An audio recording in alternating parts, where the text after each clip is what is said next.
NASA के वैज्ञानिकों द्वारा भारतीय एरोनॉटिकल के इंजीनियरिंग के विद्यार्थियों के साथ वेबिनार का आयोजन किया गया।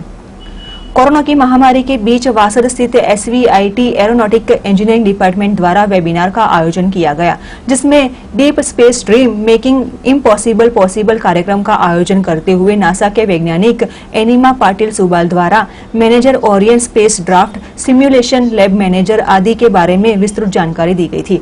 जो ये कार्यक्रम के तहत देश भर के 450 से भी अधिक विद्यार्थियों ने हिस्सा लिया था।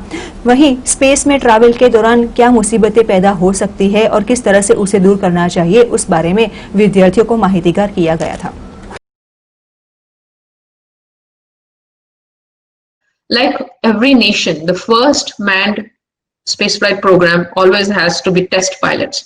Test pilots, so they've selected test pilots from the Indian Air Force, right? Because test pilots go through a rigorous training and they are used to flying that spacecraft, their aircrafts and putting themselves in challenging situations. They're pulling Gs, they're floating at a point of time. So handling your body in those challenging situations is really important. And when moving on now, so we have the machines, but what about humans? There are a lot of physiopsychological challenges that human body has to go through because like I said, our body is not designed to work in space.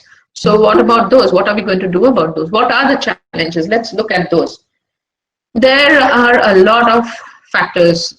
First, the biggest factor that can kill us humans in the extreme environment of space, you would think is zero gravity, you would think is vacuum. No, it's radiation.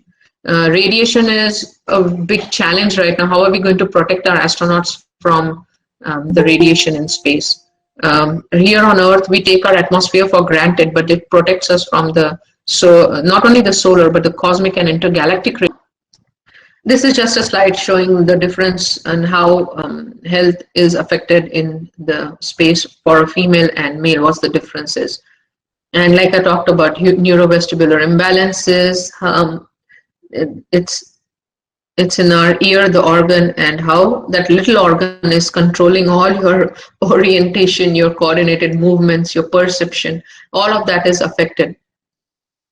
Skeletal system weakening, all right now the countermeasures are these, but they're not enough. We cannot keep our astronauts from losing their bone and muscle. Can a 5 feet tall person fit in a spacesuit? Good question. So spacesuits, we just have a large and medium version of the spacesuits. And I don't know if you guys have followed the first all-female crew spacewalk that happened a couple of months ago. Christina Koch and who was Jessica Meir, both of them. Thank you for having me and thank you for your patience. Hope you guys enjoyed it. Stay